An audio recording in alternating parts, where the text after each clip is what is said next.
Lu kalau mau jadi presiden, pastikan bahwa lu memang sudah pernah kerjain sesuatu yang bagus dan hasil kerja lu itu terbukti. Stop doing stupid things, meributkan siapa presiden yang layak. Ini adalah yang paling demokrasi. Kalau lu suka presiden yang agamis, Pak Anies pilihannya.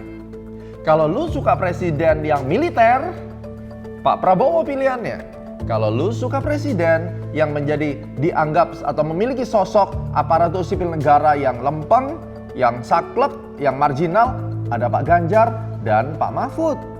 Kurang apa coba?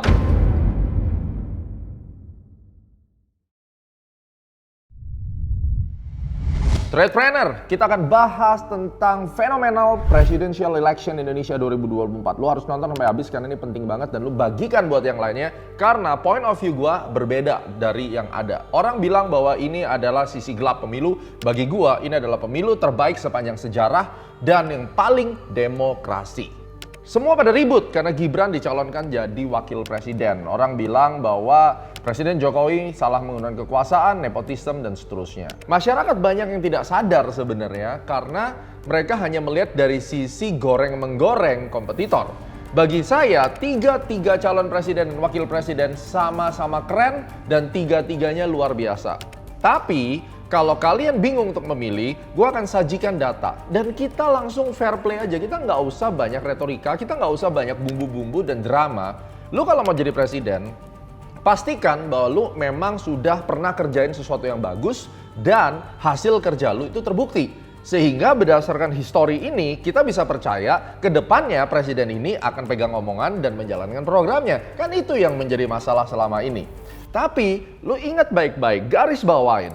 Kalau lu pilih presiden dan lu berpikir bahwa aduh hidup gua sekarang kok susah banget nih di bawah pemerintahan Pak Jokowi, ya kan? Lalu lu berharap presiden yang akan muncul itu adalah presiden yang akan membuat hidup lu jadi kaya raya. Mungkin sekarang lu masuk di dalam kategori merasa gua miskin banget, hidup gua susah. Lalu lu berharap presidennya ganti, dari tiga ini lu tiba-tiba akan hidup enak. Tanpa lu kerja, tanpa lu sekolah, tanpa lu punya skill, tanpa lu bekerja keras, lalu lu berharap dengan adanya presiden ini hidup lu berubah. That's a nonsense, guys. Perlu gua kasih tahu, siapapun yang menang dari tiga presiden ini nggak akan membuat hidup lu lebih enak dan nggak akan membuat lu berubah tiba-tiba menjadi kaya kalau lu tetap malas-malesan, mindset lu ngaco, lu nggak punya pendidikan yang pas, lu nggak punya skill yang bagus dan lu malas bekerja. Gua jamin siapapun presidennya akan terulang kembali, lu akan ngebully-bully lagi seperti Pak Jokowi dibully. Padahal 10 tahun terakhir Pak Jokowi sudah membuat sesuatu yang luar biasa di Indonesia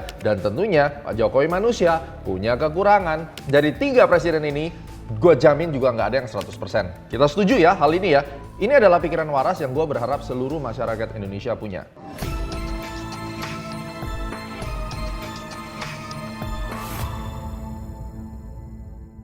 Nah, langsung saja kita lihat. Februari itu adalah penentuan di mana Indonesia akan mendapatkan calon pemimpin baru untuk 5 tahun ke depan. Sekali lagi, siapapun presidennya nggak akan merubah hidup lu dari yang miskin jadi kaya, dari yang kaya jadi miskin.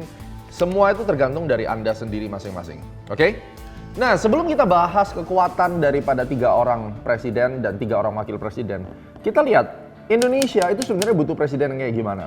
Gue udah ada 3 catatan hasil riset gue. Yang pertama adalah masyarakat Indonesia membutuhkan presiden yang bisa mendobrak sistem pendidikan yang ada di Indonesia. Kita tahu bahwa sejak 10 tahun bahkan 20 tahun terakhir pendidikan di Indonesia di level bawah, ya, di level primary mulai dari TK, SD, SMP ini sangat lemah banget.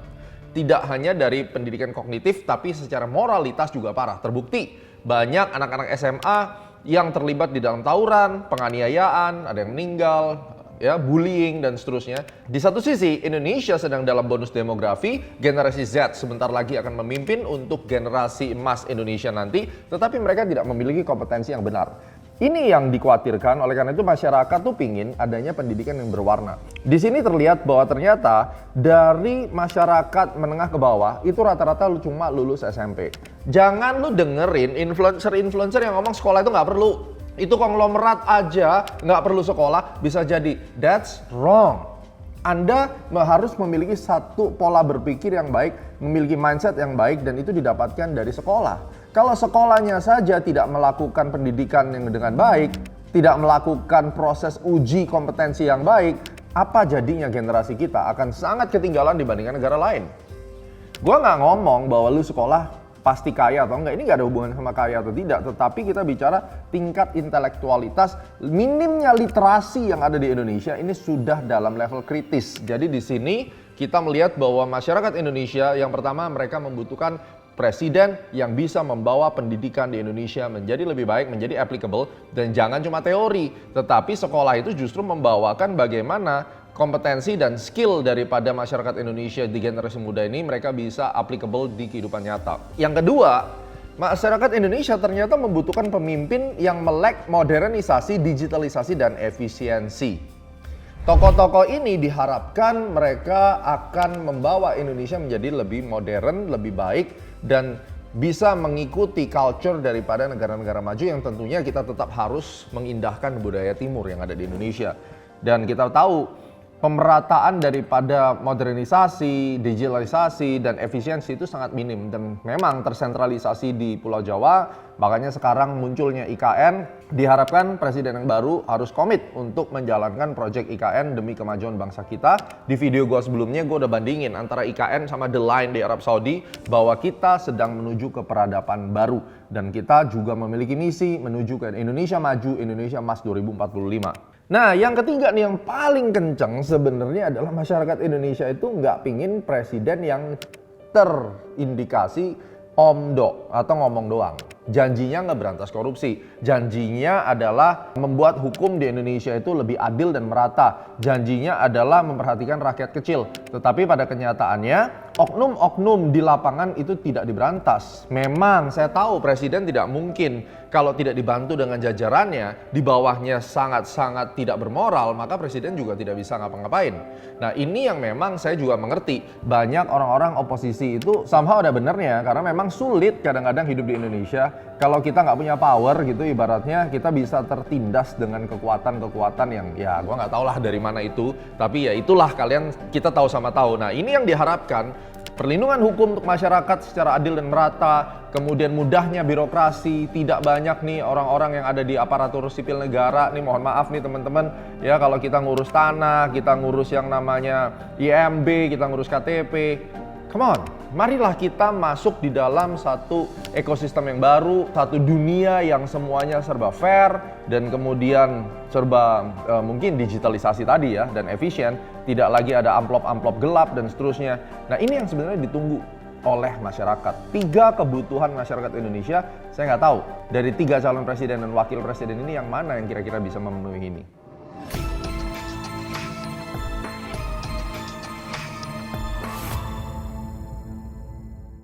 Nah, poin dari video ini sebenarnya gue langsung mau ngebongkar supaya lu bisa lihat. Stop doing stupid things, meributkan siapa presiden yang layak. Lu udah punya 3. Pak Prabowo, Pak Ganjar, Pak Anies. That's it. Ini adalah yang paling demokrasi. Kenapa? Kalau lu suka presiden yang agamis, Pak Anies pilihannya. Kalau lu suka presiden yang militer, Pak Prabowo pilihannya. Kalau lu suka presiden yang menjadi dianggap atau memiliki sosok aparatur sipil negara yang lempeng, yang saklek, yang marginal, ada Pak Ganjar dan Pak Mahfud. Kurang apa coba? Lu nggak bisa komplain lagi, ini 3-3-nya itu sudah mengakomodir Bhinneka Tunggal Ika yang ada di Indonesia. You cannot complain, this is the best election in Indonesia. Tinggal kita bongkar sekarang.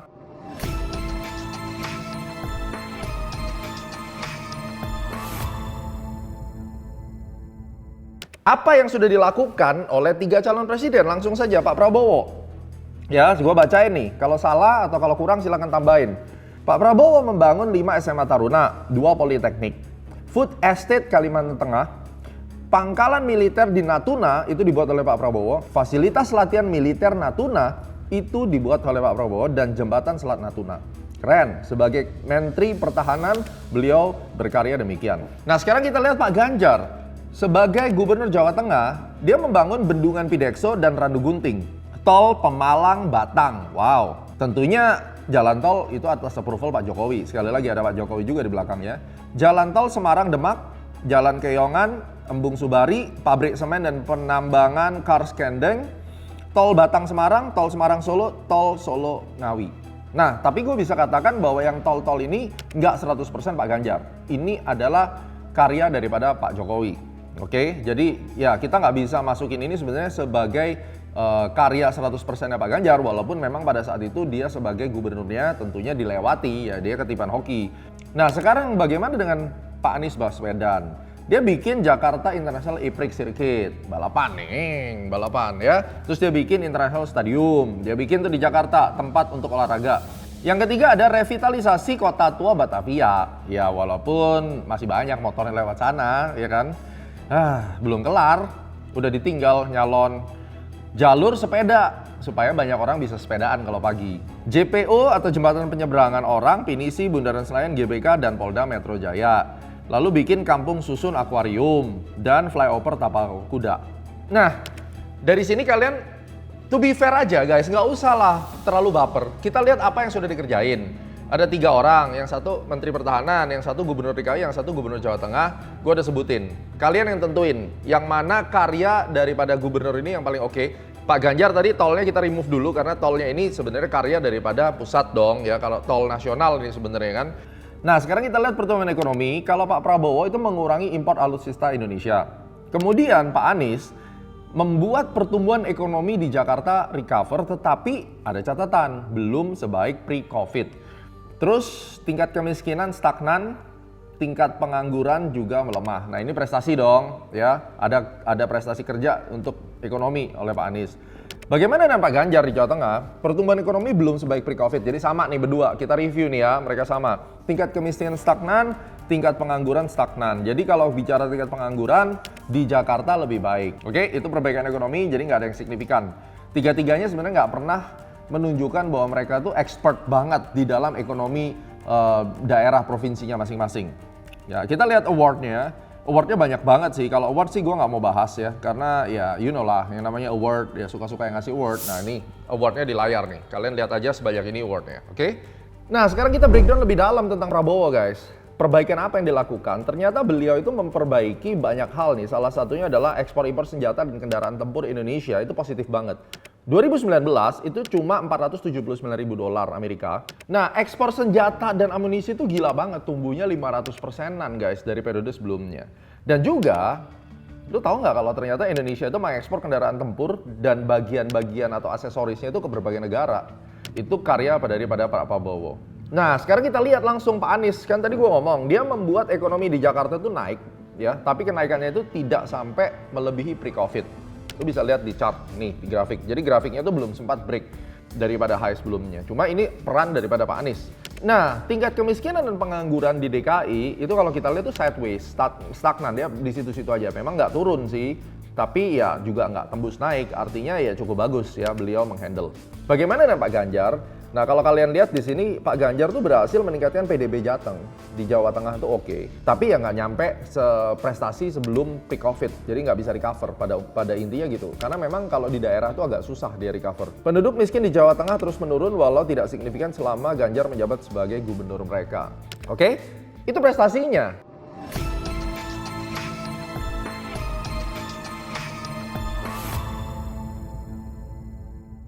Nah sekarang bagaimana dengan cawapres? Kayaknya sensitif banget dengan Gibran. Langsung aja gue bahas Gibran ya.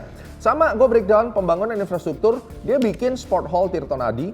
Dia bikin pasar lagi baru. Dia bikin pintu air Demangan baru. Dia bikin PLTSA Puri Cempo, Masjid Raya Sheikh Zayed, Elevated Railway Simpang Joglo, Teknopark Solo, Kebun Binatang Curug. Gila kan?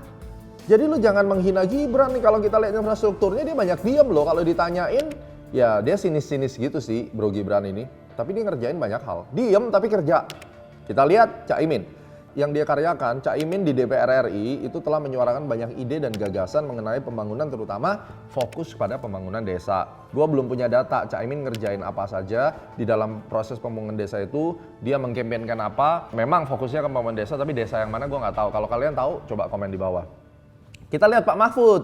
Nih kebetulan kita sama Pak Mahfud itu waktu itu pernah satu tim ya waktu di acaranya Pak Muldoko. Kebetulan saya penasihat senior di kantor staf presiden ke Pak Muldoko. Nah gitu kita bareng satu rombongan dan saya banyak tukar pikiran sama beliau nih di pesawat waktu itu.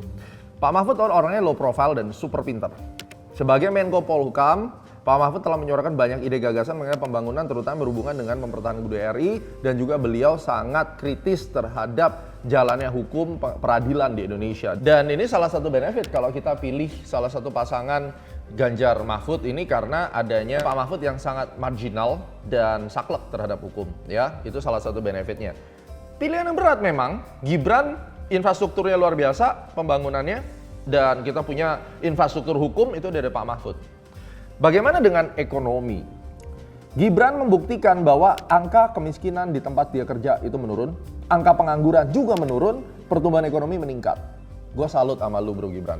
Caimin tidak memberikan dampak besar pada ekonomi, namun sebagai DPR RI, Caimin banyak mengomentari dan mengusulkan solusi untuk perbaikan ekonomi RI. Jadi sebagai pengamat lah, komentar kan. Gue nggak tahu juga hasilnya gimana. Nah kita lihat kalau Pak Mahfud itu memang nggak punya dampak dari sisi ekonomi karena bagian beliau adalah Menko Polhukam. Tapi beliau berjasa besar memperbaiki hukum dan menegakkan keadilan di Republik Indonesia yang relatif jauh lebih baik dibandingkan sebelum beliau pegang. Nah sekarang kita bicara tentang penghargaan atau award. Ya kalau ini Caimin menang, awardnya lebih banyak daripada Gibran dan Mahfud. Ya kalian yang tentukan sendiri. Jadi kalau kalian memilih wakil presiden berdasarkan banyak-banyakan award, pilihlah Caimin. Kalau pilih yang ekonominya bisa membaik, wakil presiden yang sudah terbukti membuat ekonomi di wilayahnya bagus, pilihlah Gibran. Kalau yang fokusnya kepada hukum, pilihlah Pak Mahfud. Fair kan? Jadi ini nggak bisa dipungkiri guys. Jadi nggak usah menggiring opini. Opini-opini yang kau giring itu semuanya ini adalah fakta yang sudah dikerjakan. Prestasi yang sudah terlihat secara jelas.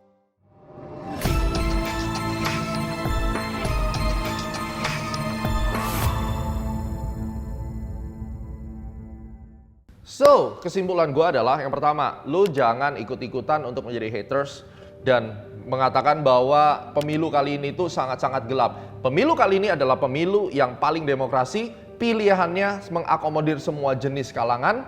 Sekali lagi, yang suka agamis pilih Anies, yang suka militer pilih Prabowo, yang suka aparatur negara yang lempeng, yang marginal, pilih Ganjar dan Mahfud. Gue sendiri juga belum tahu gue memilih yang mana. Tapi yang jelas, ini harus lu tahu bahwa ini pemilu yang keren banget. Yang kedua, masing-masing pasti punya kelemahan. Jadi lu jangan berharap siapapun jadi presidennya, lu berharap hidup lu tiba-tiba dari miskin jadi kaya, dari kaya lebih kaya lagi, nonsense. Yang ketiga, yang namanya korupsi, kalau lu berharap salah satu dari tiga ini menjabat langsung hilang korupsinya, itu juga tidak mungkin. Karena culture daripada korupsi ini, kita tahu sama tahu, harus diperjuangkan, diberantas bersama. Karena semuanya sistem, semuanya nanti pakai teknologi bisa mengurangin yang namanya korupsi. Yang keempat, calon presiden ini harus mendukung apa yang sudah dikerjakan Pak Jokowi.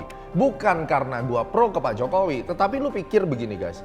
Kalau setiap presiden culture-nya bikin satu project, ganti pemerintahan, projectnya di bumi hanguskan, bikin project baru, ganti presiden, bikin project baru. Gue mau tanya, sampai 300 tahun dari sekarang Indonesia nggak akan pernah jadi negara maju. Indonesia harus belajar untuk melanjutkan tongkat estafet dari pemerintahan sebelumnya. Suka nggak suka, IKN harus lu lihat secara objektif. Akankah membawa Indonesia menjadi negara maju? Sudah terbukti di Brazil ketika dia memindahkan ibu kota dan semuanya ada kajian. Sekali lagi, gua ada bikin videonya, kalian bisa tonton. Kalau memang budaya di dalam menjalankan estafet ini bisa berjalan, Indonesia ada harapan 2045 akan menjadi negara maju. Kenapa gua concern tentang ini? Jelas karena gua aktif di pasar modal. Kalau presidennya benar, ya presidennya didukung masyarakat, dan presidennya cinta negara, saya yakin ekonomi Indonesia pasti akan tembus 6% GDP. Dan pada akhirnya kalau GDP naik, kehidupan kita secara perlahan-lahan juga akan naik. Tapi sekali lagi, tidak akan mungkin tanpa kita bekerja keras, tanpa kita memiliki intelektualitas dan kompetensi, kita bisa sukses walaupun siapapun presidennya itu kembali kepada kita. So, ini adalah pesta demokrasi. Hindarkan perselisihan, mari kita mulai fokus kepada prestasi daripada masing-masing calon dan bagaimana visi misi mereka yang terpenting membawa Indonesia menjadi Indonesia Emas 2045. Sukses selalu.